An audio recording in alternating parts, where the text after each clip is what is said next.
Good afternoon. Welcome to the Heritage Foundation in our Lewis Lehrman Auditorium. We, of course, welcome those who join us on our heritage.org website on all of these occasions. For those here in-house, we would ask that courtesy to see that our mobile devices have been silenced or turned off. And of course, those watching online are welcome to send their questions or comments at any time, simply emailing speaker@heritage.org. And of course, we will post today's program on the Heritage homepage for your future reference as well.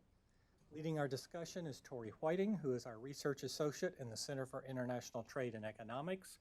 She focuses on the writing, editing, and promotion of Heritage's premier publication, the Annual Index of Economic Freedom. She earned a bachelor's degree in international relations from James Madison Residential College at Michigan State University, and before joining us here at Heritage in 2015, she served as an intern in the Michigan House of Representatives and later as a legislative aide there. Please join me in welcoming Tori Whiting. Tori?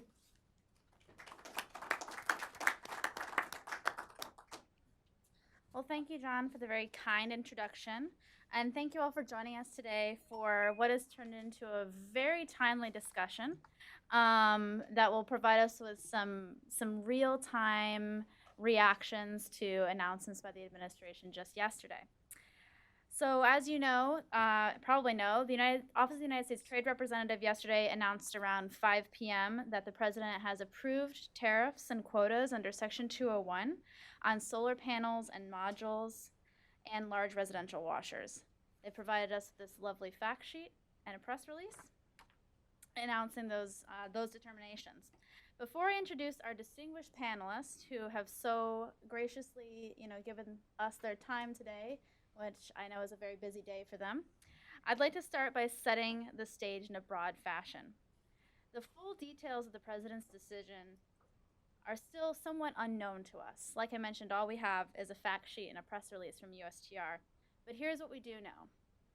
There will be tariffs of 30% on solar panels and modules after 2.5 gigawatts.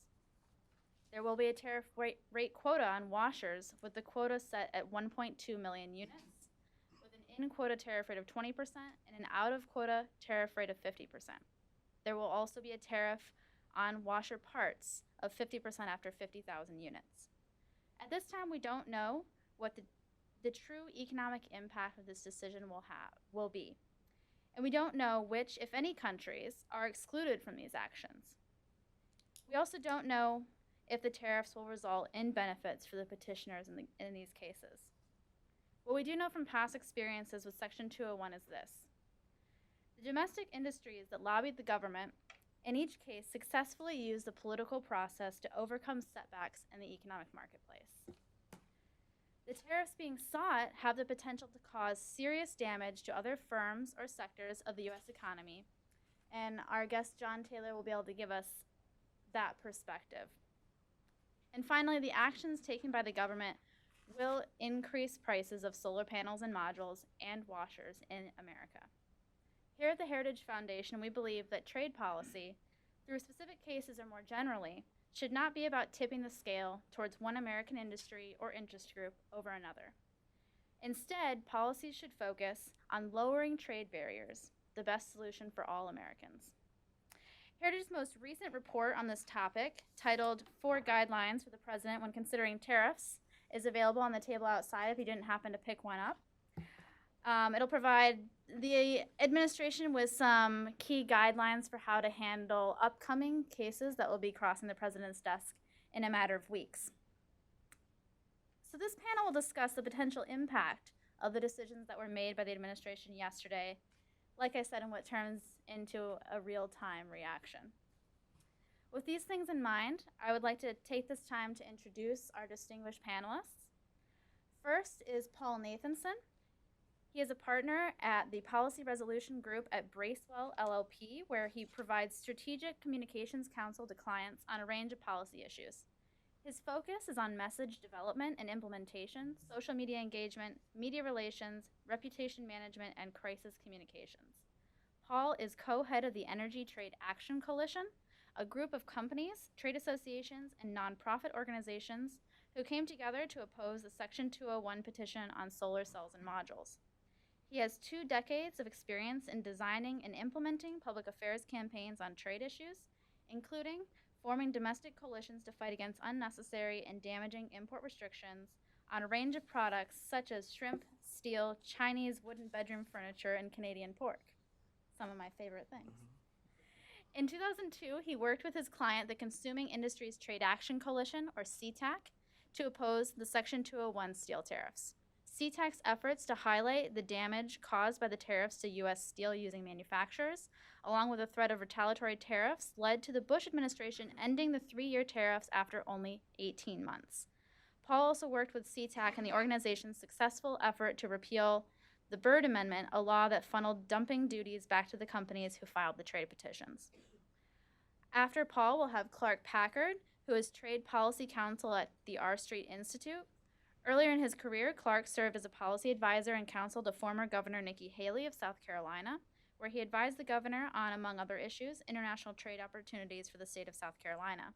He is a graduate of the University of South Carolina School of Law and a member of the South Carolina Bar. And finally, we'll hear from John Taylor, Senior Vice President of Public Affairs and Communications for LG Electronics USA. He represents the company before the U.S. government and in industry organizations, and is LG's chief media spokesman in the U.S. He also oversees public affairs and communications in Canada and leads LG's North American corporate social responsibility and sustainability initiatives. Taylor represents LG Electronics as vice chairman of the board of directors of the Association of Home Appliance Manufacturers. He also chairs the AHAM Major Appliance Division Government Relations Council. Active for 3 decades in the Consumer Technology Association, Taylor is chairman of the CTA Video Division Board and a member of the CTA Board of Industry Leaders. A former newspaper reporter, Taylor joined the Public Relations Department of Zenith Electronics Corporation in 1981. He was named Senior Public Affairs Executive in 1987 and elected to corporate officer in 1993. Zenith then merged with LG Electronics in 1999. Taylor served as Vice President of Public Affairs and Communications for LG Electronics USA beginning in 2000 until becoming Senior Vice President last year. He earned his master's degree from Northwestern University Medill Graduate School of Journalism in Evanston, Illinois, and his bachelor's degree from DePauw University in Greencastle, Indiana. Please join me in welcoming our panelists.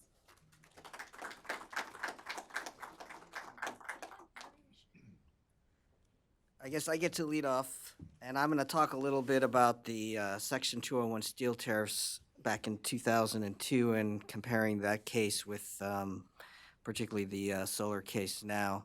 And then I know that Clark's going to provide more detail on the solar case, so I won't say too much about it. So as Tori indicated, I have been around Washington long enough to work on the Section 201 steel case back in 2002. I was 14 years old when I did that.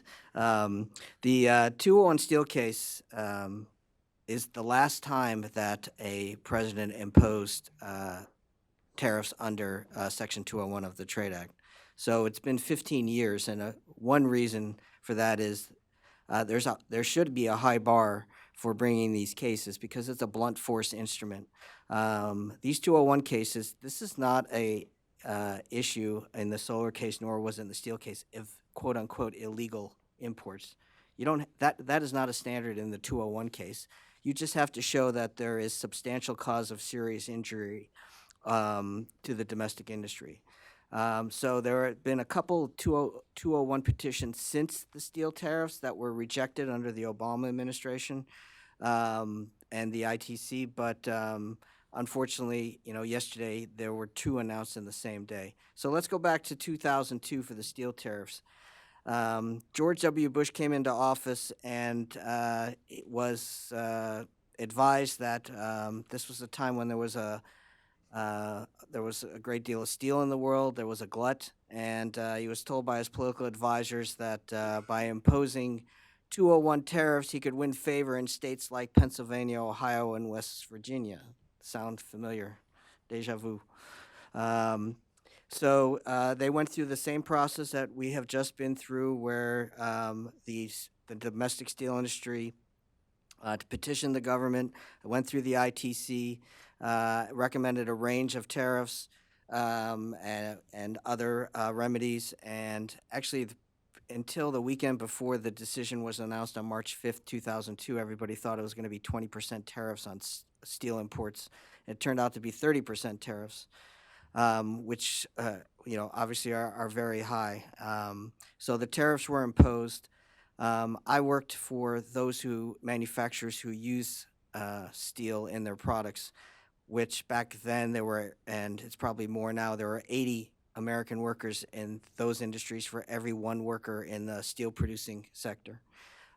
So not surprisingly, when you raise the price of steel in the United States and the rest of the world's paying global prices, what happened was that my clients' customers just purchased their parts from overseas and imported them into the United States. So steel users bore the brunt of these tariffs. One other thing I'd like to say about those tariffs is, the purpose of tariffs is to raise the price of a product. I worked for the Metal Formers and the Tooling and Machining Association. My clients didn't buy imported steel for the most part. They bought mostly domestic steel. But the result of the tariffs was the domestic industry was able to raise the price of steel higher than the rest of the world. And as I said, those steel users took the brunt and lost a great deal of business. So I think another thing that happened in the steel tariffs that you should watch for in these solar and washer, is that our trading partners took a case to the WTO saying that this was unfair. The WTO ruled in favor of our trading partner and authorized retaliation. So they authorized retaliation in November 2003. One thing about U.S. trading partners, they read the newspapers and they follow politics here. Our trading partners, particularly the EU and Japan, they targeted for retaliation Florida oranges, Harley Davidsons, cars from Michigan. So it was a very strategic, and they made it very public of what they were going to retaliate. Well, the ITC has to do a report halfway through the imposition of tariffs. So in the steel case, it was 3 years. In the solar case, it'll be 4 years. The ITC came out with a report, and about page 176, you had to dig. It talked about the negative impact on steel consumers. The Bush administration facing job losses by American steel using companies, and the threat of retaliation used that report as they basically said, job well done. We accomplished our goals quickly, and they repealed those steel tariffs 18 months into the 3 years. The result, the Consuming Industries Trade Action Coalition did a study the following year. They found that 200,000 jobs were lost due to higher steel prices, mostly caused by steel tariffs. That represented more jobs than in the entire domestic steel industry. It took them a great deal of time to recover. There were high steel prices for years afterwards. The other thing I should mention is the steel industry is a nice poster child for why protectionism doesn't work. There are currently 152 anti-dumping and countervailing duty orders on steel products from 32 countries, and there's 25 more pending. Bob Lighthizer made a career of bringing those cases. So we've had a 201 on steel. We've had these 152 anti-dumping and countervailing duty. We now have a steel 232 investigation going on that there could be tariffs, within weeks. It's obvious that this kind of protectionism doesn't work. I'm going to let Clark talk about the particulars of the solar case, but I will say that we represented a range of organizations and companies that are either in the solar industry or are solar users, as well as we had great allies like the Heritage Foundation, who were no fans of solar when they were because of the subsidy. So it's not, but they remained true to their word regarding free trade. This case was just a bad case for trade, and it's a bad case, a bad 201 case. One difference also in the politics of this case, back in the steel tariff days, the politics were much different. You had those in Congress who said anything about the 201 steel tariffs were on the side of the domestic steel industry. The steel industry has been spent 40 years in lobbying the U.S. Congress and as a great political machine, and for all these countervailing duty and anti-dumping cases, they come down to the ITC and they rail against foreign imports. You didn't see that in the solar case. In fact, you saw more members of Congress in support of against the solar tariffs than for many more.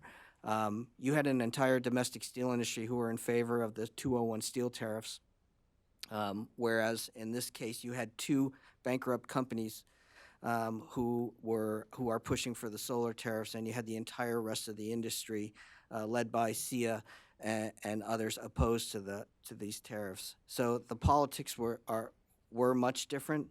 Unfortunately, the results were the same. And the solar case, we worked very hard to get out the facts regarding, we didn't think that President Trump ran on a platform of protecting two foreign-owned bankrupt companies who don't employ that many people in the United States. That's not, I don't think, a winning strategy and a pro-manufacturing, America First strategy. And I know Clark will talk a little bit more about that. The decision on the solar tariffs could have, just like in the steel tariff case, could have very negative consequences for the solar industry, which has just achieved grid parity. I mean, when you hike the price of a basic part of solar components, so you're going to raise the prices. Another difference between the solar and the steel case is that my guys in the steel tariff days, they had no choice, but they had to buy steel. That's what 70% of, for example, of metal formers' inputs is steel. So they had to buy the steel no matter what the price is. Unlike in the solar case, when those who use, people have choices regarding solar energy. They compete among other renewables. They compete with wind. They compete with natural gas. So the result is that companies will decide to use an alternative form of energy. So it's just to sum up, if you're pro-manufacturing and you're pro-jobs and you want to bring manufacturing back to the U.S., this is probably one of the worst things you can do to the manufacturing sector in the solar case. There were so many more, tens of thousands more jobs in solar manufacturing that are at risk as a result of this decision, because those who make cells and modules, these two companies employed 1,000, maybe 1,500 people.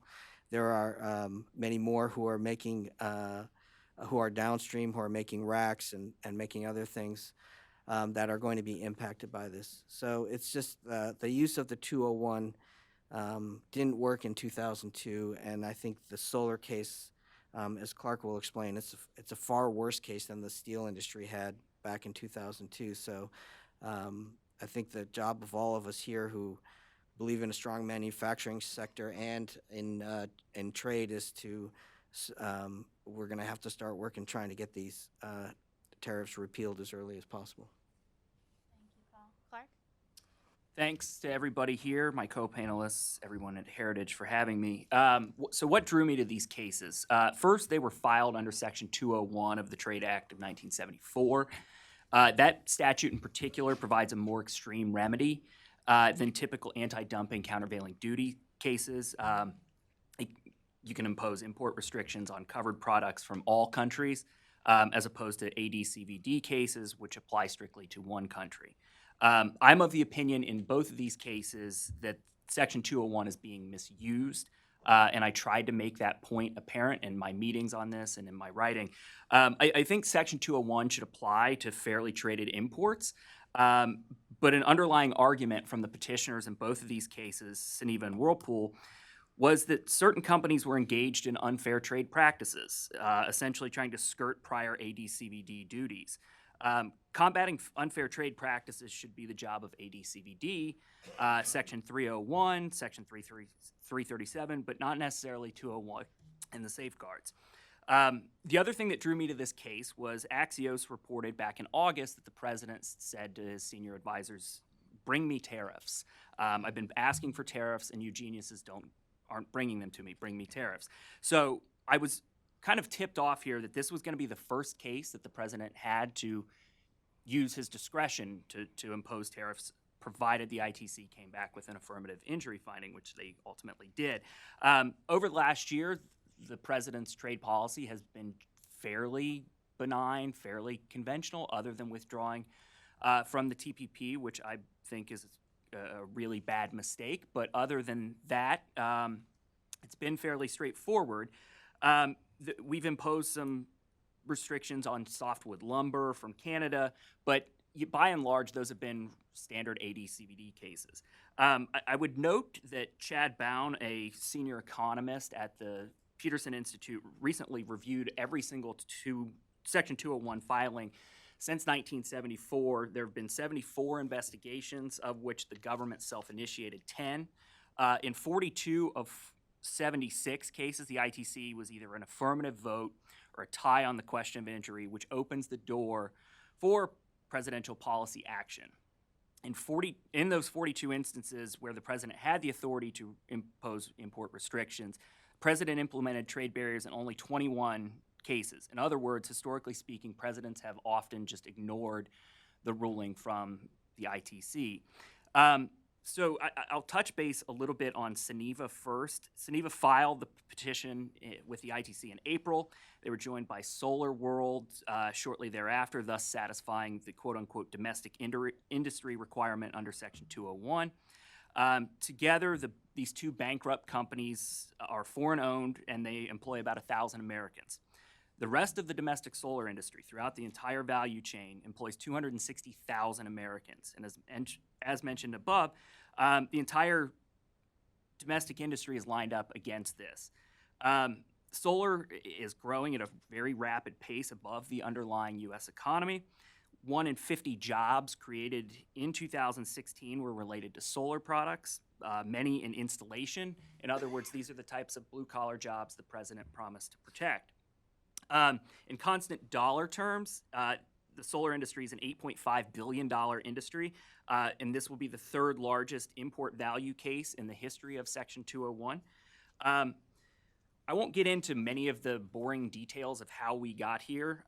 Suffice it to say that Suniva and SolarWorld didn't compete in the fastest growing section of the solar industry, and when they got lapped by their competitors, rather than being more innovative or investing product or profits back into new technology, they turned to the government for protection. It's also worth noting, now this might be somewhat controversial to say, but the U.S. has lost the solar panel manufacturing fight at this point. That fight happened 10 years ago. These tariffs today will damage the other parts of the U.S. solar industry supply chain to protect a segment that's no longer economically significant. I would note one interesting aspect of this is after the United States or the ITC came back with its affirmative injury determination, USTR asked the ITC to brief them on the issue of whether or not the surge of imports causing the injury were due to quote-unquote unforeseen circumstances. Why does this matter? Well, the WTO's agreement on safeguards has been interpreted to add an additional requirement before a safeguard will be upheld. Basically, that the surge of imports must be due to unforeseen circumstances. This is not required under Section 201. So that, to me, showed that that USTR and the Trump administration was taking seriously our international trade obligations at the WTO. The ITC's supplemental report was pretty poor. It claims that all these sort of nefarious trade practices by China, but that's China's modus operandi with respect to trade. There's also somewhat of a backstory here that over the last probably 5 or 6 years, the United States has been involved in sort of back and forth tit for tat with China on anti-dumping countervailing duties cases in 2012 and 14. SolarWorld, one of the petitioners in this case, got the United States to impose AD/CVD duties on Chinese solar products. China responded a couple years later in kind. I would note that today the Trump administration, last night in the USTR filing, as well as today at the signing ceremony, I would imagine the president will mention that this is about cracking down on China in particular. I think that's a total mistake. Only about 10% of solar products in the United States come from China. The rest are sourced from countries like South Korea, Malaysia, and Mexico, all sort of our allies and not this big bad country that we're about to go fight on a lot of different fronts in the trade space.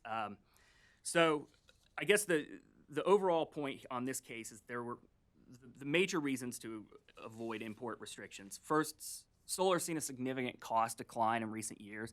This is a good thing for the environment, and it's good for domestic businesses that use solar products. Solar's electricity generation is up 20-fold since 2010. It's estimated that these tariffs will result in a 10% decline in installation over 5 years and cost 23,000 jobs this year alone. Again, the industry added more than 50,000 jobs in 2016, vastly more than however many jobs will be saved at SolarWorld and Suniva. The other thing I'd note is that policymakers predicated a phase down of domestic subsidies based on the continued cost declines. If we upend this by artificially raising prices from trade protectionism, the calls for more domestic subsidies will certainly increase. Finally, I think you're going to see a decline or a withdrawal of planned investments, and I think that that's going to be a pretty serious problem for folks, especially in the Southeast, where a lot of energy providers are pretty heavily reliant on cheap solar. I'll turn briefly to the Whirlpool case. Whirlpool filed their petition shortly after Suniva. Whirlpool was joined by GE to meet the quote-unquote domestic industry requirement. This would be the 8th largest in constant dollar terms tariff ever enacted against an industry. This is a $1.8 billion industry. Like Suniva, the ITC's decision was unanimous that the surge of imports is harming the domestic industry. At first glance, this is a simple story of a beleaguered producer seeking temporary government protection from low-priced imports. It's an age-old debate that we have about valuing producers above consumers in trade policy. A deeper look, though, reveals something I think a little more nefarious and a little less benign. Whirlpool is a long-standing American company with a washing machine factory in Clyde, Ohio. In recent years, their market share has dipped due to increased competition, primarily from LG and Samsung. Those are South Korean-based companies. LG and Samsung were early on the innovation side here. They eagerly embraced new technologies like touchscreen and the Internet of Things. Whirlpool, by contrast, was slow to embrace these technologies. And rather than creating more innovative or lower-priced products, Whirlpool invested in good old-fashioned protectionism. They initially petitioned the ITC for 50% tariffs on imported washing machines and quotas on component parts. The plea came on top of a 2013 anti-dumping order that imposed tariffs on washing machines from South Korea. Next, I think it's important to note that Whirlpool is fighting against American companies and American workers. Though both LG and Samsung are South Korean-based companies, each has made significant investments in building domestic manufacturing plants in the southern United States, specifically Tennessee and South Carolina. Those states have vibrant manufacturing economies and stand in stark contrast to the Rust Belt that sort of cling to outdated labor, regulatory, tax policies, and also house a disproportionate share of protection-seeking industries and companies.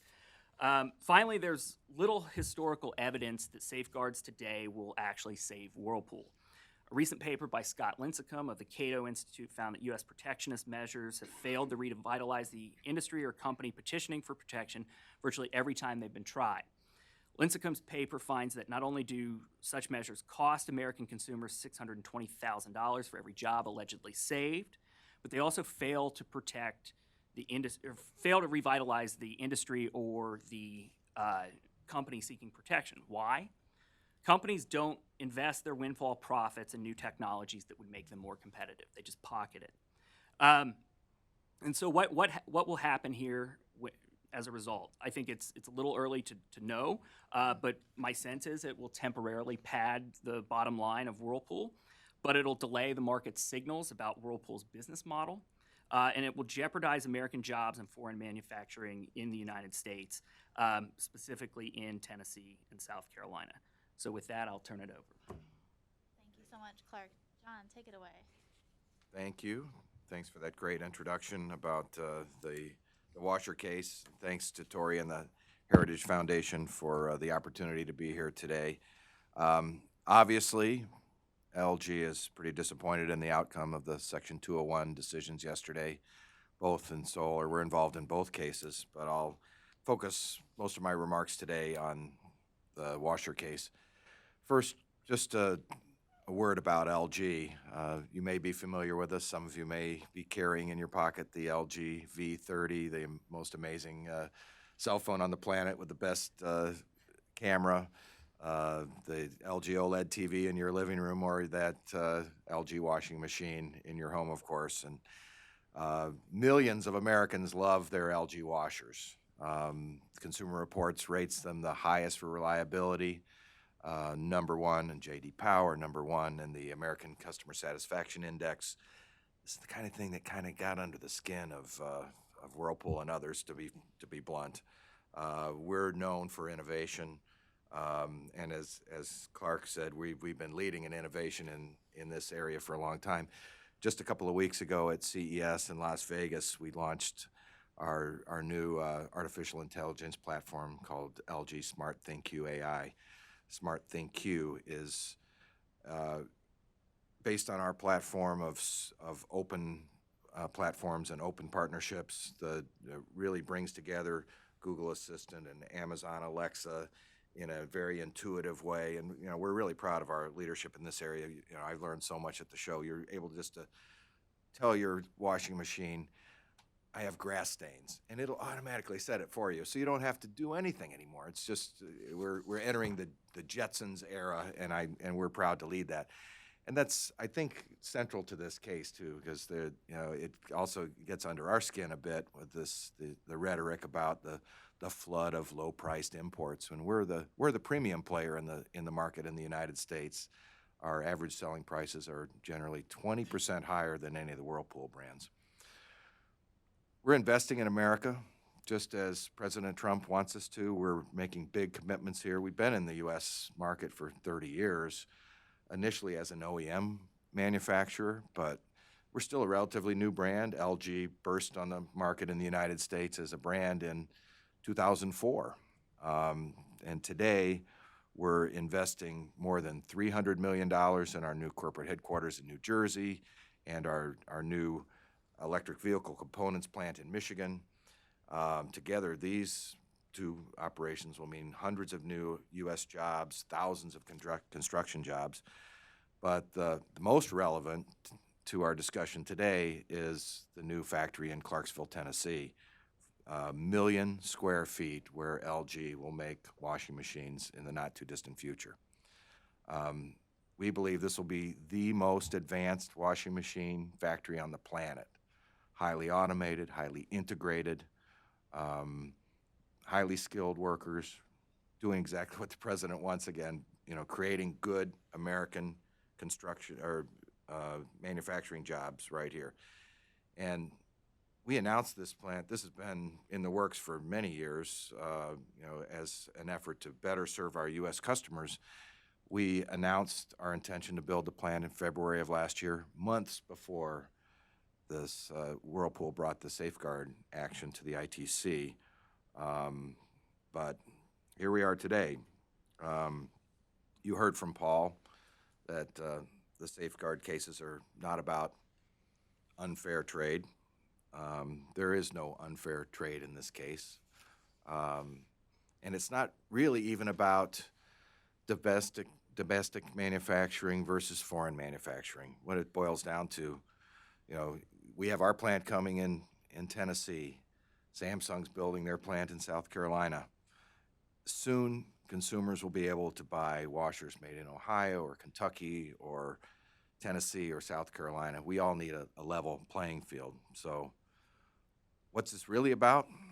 it's a textbook case of how certain companies really can game the process and use the trade laws to try to accomplish what they can't do in the marketplace.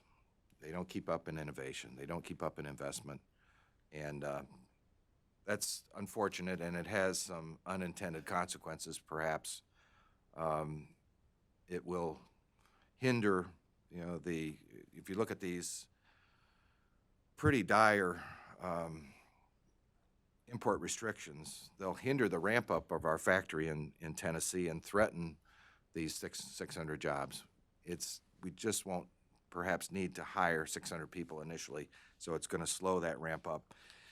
And we're very concerned about the impact on our retailers, particularly iconic dealers like Sears and JCPenney, who depend a lot on the sale of LG washers.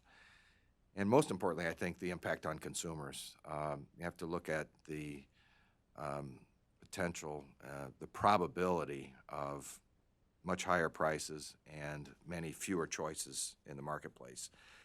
Consumers should really be the ones who decide what washers they want to buy based on their preferences, based on their brand preferences, their technology likes, and not based on some trade policies imposed by the U.S. government. So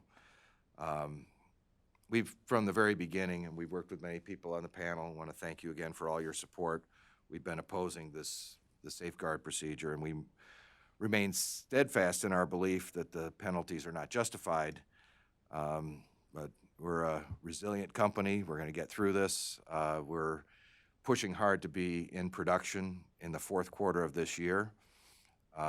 We need to bridge through 2018 and get over this hump so we can best serve our U.S. customers. Thank you so much. Please join me in thanking our panelists. Okay, with that, I think we are going to take some time to ask questions. First, we'll have our fabulous intern, Alex, with a microphone to assist you with asking your questions. Please state your name and your affiliation when you ask your question, and please make your question a question. And I will take the privilege, I guess, of asking the first question as everybody gets their minds thinking, and that's going to be a twofold question for you guys. And please don't feel like everyone needs to answer it, but if you do have something to throw in, feel free.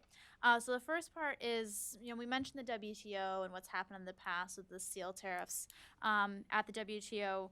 What's next with that? What can we expect perhaps from our friends in South Korea with going to the WTO? And the second part of my question is, John, you talk a little bit about Sears and JCPenney and how imports are important to them, revitalizing themselves and rebranding themselves in the U.S. market. What is the relationship? How many of the washers that those companies sell are from LG? The Kenmore brand, an iconic brand in the U.S. Appliance business, has multiple vendors, but LG is the sole vendor for Kenmore front load and some top load washers. And most of those are imported from Korea. They're high end, most of them. Sears also sells quite a few LG branded product as well. Interestingly enough, you may have seen that, depends on which side of the story you believe, but Sears and Whirlpool have parted ways. And JCPenney has just in the last 3 years re-entered the major appliance business, and their core appliance, their laundry business is really led by both LG and Samsung too. And you wanted me to ask on the WTO question? WTO question is I don't have any panel more as a whole. inside information than you maybe, but except news reports that the Korean government has weighed in and are exploring options with the WTO at this stage. And China said that they were going to defend themselves, so I would expect action at the WTO. Also, just to point out about retailers, they have an obvious role in the washers case, but they also were strong supporters and members of our coalition fighting the solar case because not only did have large retailers invested in solar, but they've also converted many of their stores to solar power. So they were very strong. The National Retailer Federation was a strong supporter in fighting these tariffs as well. Yeah, I would on the WTO issue, I would add that, the USTR asked the ITC again to brief the unforeseen circumstances in the solar case. Their report didn't really address any countries beyond China and Taiwan, so I think they're opening themselves up to potential challenge there that, we don't get a ton of solar products right now from China due to the AD/CVD orders. So a lot of it comes, again, from Malaysia and South Korea and Mexico. So, yeah, those countries would certainly have the right to challenge that. Those countries would be totally free to challenge that at the WTO. It was interesting that they didn't ask the ITC to brief that issue in the washing machine case. I was kind of waiting around for that, and that would have delayed by about a month the ultimate ruling. But they have certainly opened themselves up to WTO challenge. I mean, the agreement on safeguards at the WTO has been interpreted to require a showing that it was due to unforeseen circumstances, and you at least have to address that. So my hope is that certain countries, members of the WTO, will challenge both of these. But the ITC actually, in their recommendation, excluded the free trade countries, Yeah. which would have maybe forestalled the WTO Yeah. action. That's right. All right, let's open it up to the audience for some questions. Make it easy for you. Hi, I'm Katie Tubb with the Heritage Foundation, and I've been interested in this from the energy side, the solar panel side. But I'm curious if you can read minds. What do you think was going through the Trump administration's mind as they were coming to this conclusion? And the reason I'm asking, obviously, is because I'm biased. I think the case was very evidently not recommending tariffs, as you all have spelled out, and so I'm wondering how you think the Trump administration got to this conclusion. Thank you. I'll base my comments off on the steel tariffs is that I think that the administration thought this was an easy way to show that they were going to be tough on imports, and that I think unfortunately for the solar guys and the washer guys that they were the first up. The administration can say, well, the ITC recommended this. We're just following a recommendation by the International Trade Commission, and there was a process. And I think they think it could be it's good PR and it's good politically, but I think they're going to find out, just as George W. found out, that there's real consequences and a negative blowback both by our trading partners, by consumers, and by the manufacturing sector. Already, let's not just talk about WTO retaliation. When the U.S. imposed countervailing and anti-dumping duties on solar panels and cells a couple of years ago, and as pointed out in the Washington Post, a good column today, the polysilicon producers in the U.S. are the ones that suffered.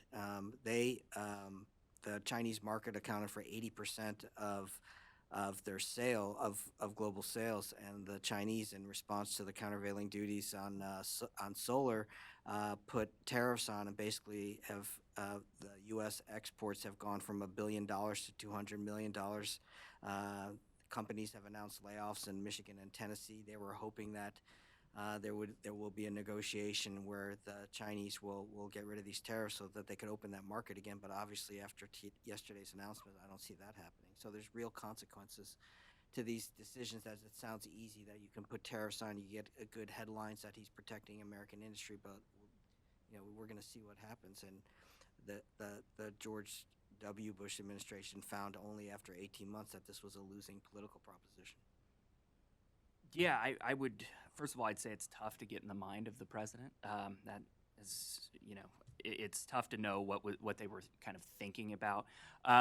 One thing I would say is in the president's mind, if I had to guess, I think he envisions tariffs being aluminum, steel, autos, but it was just, as was mentioned, the schedule just lined up that the first sort of discretionary act he had, or opportunity he had to impose tariffs, was on solar panels and washing machines. So, but yeah, I mean, certainly it's you know, if you take a step back, it's part of a larger narrative about their view on energy, perhaps, and maybe, but I think it's mostly a trade issue that they want the political win for the State of the Union, because we have a lot of loaded trade weapons pointed right at China right now. We have 301 investigation into their intellectual property practices, and we have steel and aluminum investigations, national security investigations under Section 232 of the Trade Expansion Act.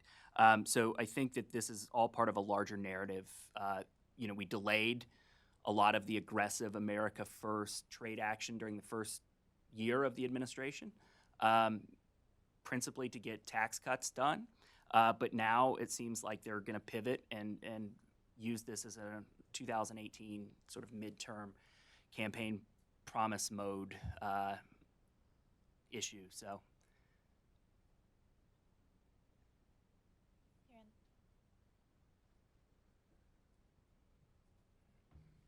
Hi, my name's Tom Dunn. I'm a consultant. Throughout the whole discussion, no one's mentioned the non-tariff barriers. South Korea is notorious for non-tariff barriers. And I would also like to say that Whirlpool is probably the last major American-owned diversified appliance manufacturer. Mr. Teller once worked for Zenith. Zenith was once the last major American television manufacturer, and American consumer electronics manufacturers were locked out of international markets. I mean, can you please speak to the non-tariff barriers? South Korea it's only been less than 30 years since South Korea actually allowed imported autos into their market. I'd like to know what the market share of foreign manufacturers of appliances are in South Korea. Thank you. I think if you live in South Korea, you're either an LG household or a Samsung household. I don't think there are a lot of imports of major appliances there that I'm aware of. I was at Zenith in the day and heavily involved in the famous Zenith versus Japan Inc. case that went all the way to the Supreme Court, and it was those were heady days. So I've seen it from both sides. LG is a domestic manufacturer in the United States. We will be at least in the next 6 months, and we're very, very enthused about getting this going, and don't think this is a fair shake for us to be able to make the transition to be part of the domestic industry. In terms of the non-tariff barriers, not my area of expertise, I'm sorry. Yeah, I mean, I would just say that the United States, obviously we have a free trade agreement, chorus, with South Korea, and they're going to open that up.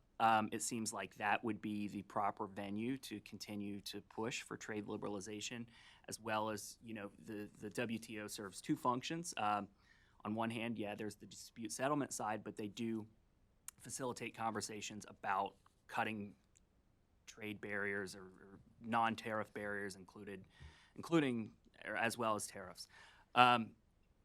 In terms of the overall point, I mean, I generally take a pretty free market position on this stuff.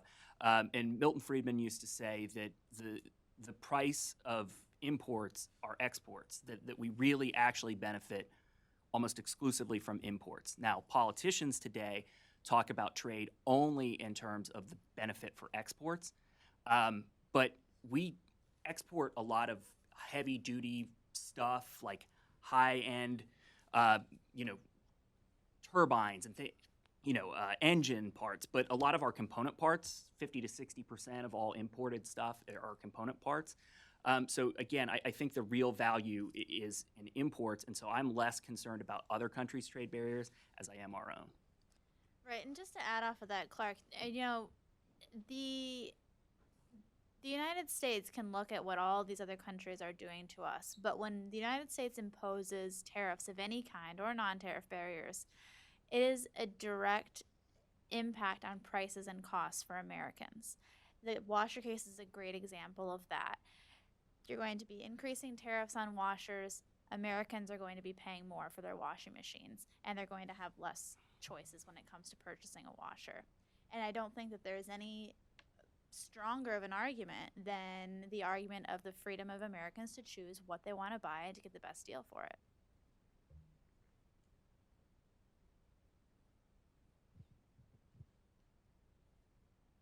Hi, thank you, the panelists. My name is Nadia Chao, Washington correspondent for Liberty Time Taiwan. My first question is, if Taiwan want to go to WTO, because it's very important exporter for the solar panel module to the U.S. So can you walk us through, what will happen? The second question is, many experts in this town warn this year will be a trade war year, between the U.S. and many Asian partners. So what should we, expect, or the partners in Asia should, prepare themselves for the impact? Thank you. I can take the WTO question. So what happens, the first thing that the Taiwanese government would do is request consultation with the United States. I don't know how long that process takes, but then if they can't resolve that, then it goes to the dispute settlement body. And, it's played out through litigation there. And that, in the steel case in 2002, it took about 18 months, that process, to kind of make its way through the entire process, and ultimately when the Bush administration withdrew the tariffs.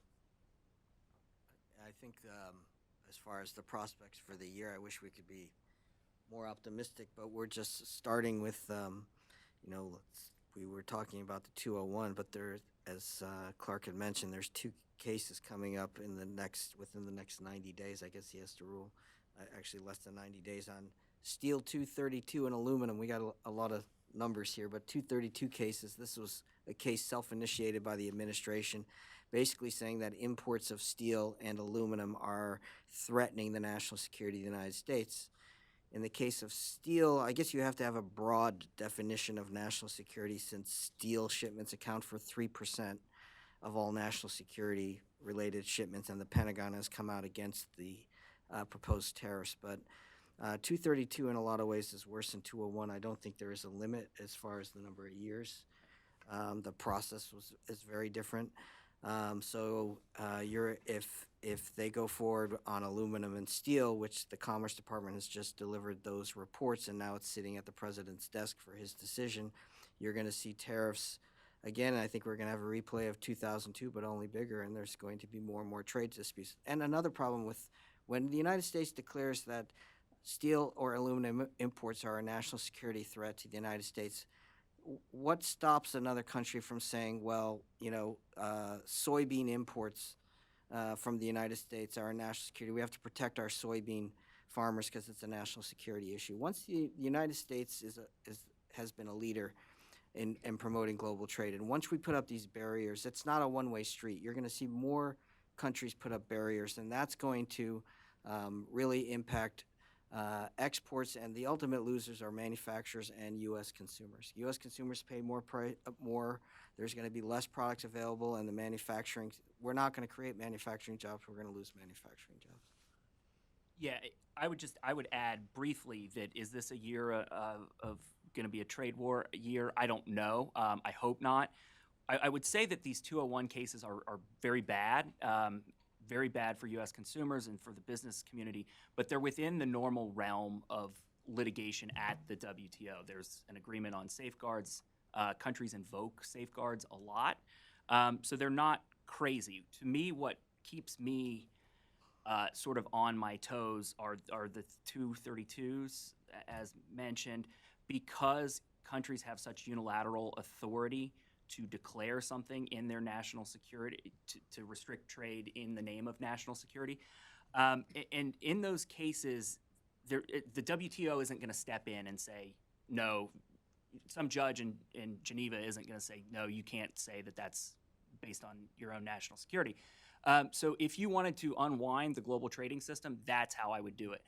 Now, thankfully, over the last 70 years, that Section 232, or what it's known as Article 21 at the WTO, has been used in a judicious manner. But if the United States, sort of the leader and the architect of the post-war global trading system, is freed from the norms of using it, I think, as mentioned, I mean, there's what's to say that India isn't going to say, well, textiles are a national, textile imports are a national security threat to us. So I think that that's how you would kind of go unravel the entire WTO infrastructure.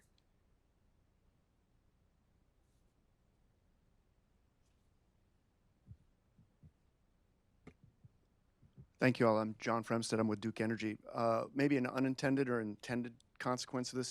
Can you tell me what you think of what could happen in the M&A market? Do you see, especially on the solar side, people who are more established, that when this slows the growth of certain things, to come in and buy up other folks? And then I didn't know anything about the washing machines, but have you tried to buy Whirlpool before?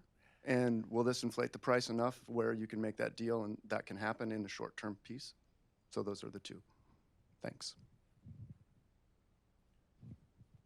I can't really address M&A issues here, although there was the big acquisition in the appliance business recently is the aforementioned American brand GE is owned by a Chinese company called Haier.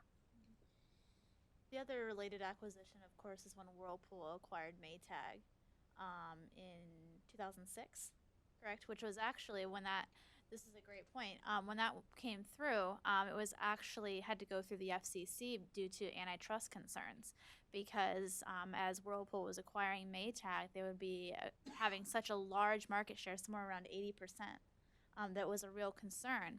And Whirlpool said, oh no, look at Samsung and LG, they're coming around the corner and they're becoming big competitors in the United States, so you don't have to worry about antitrust, just, push that off to the side. And now the argument's a little different. I can't say it wasn't unforeseen. All right, I think we have time for one more question, and then we'll go ahead and wrap things up. Okay, well, I'll take the liberty of asking the last question, which you guys alluded to a little bit. But, what is next for this administration and its trade policy? I know we've mentioned the 232s. Do you think that an affirmative action on these 201 cases opens the door for other industries to come with their hands out to the administration? I think one of the arguments that ETAC made is not an attack on the 201 law itself.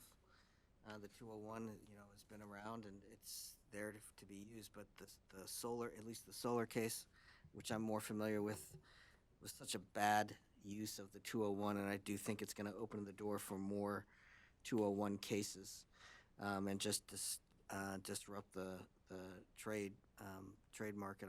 I also think that this is not a panel on NAFTA, but obviously that's off top of mind for anybody who, particularly, by the way, the associations that I represent, the manufacturers, have adjusted to NAFTA over the last 25 years, and sometimes they make a component that goes back and forth over the Mexican border 11 times, and so there's a lot of people nervous about that. So, I think that those who believe in that the U.S. benefits from trade have to speak up and be very forceful this year, I think there are those in the administration that understand the global trade system, and that we have to just keep being very loud and to advocate for our interests. Yeah, I agree with everything that was said. I also worry a lot about NAFTA.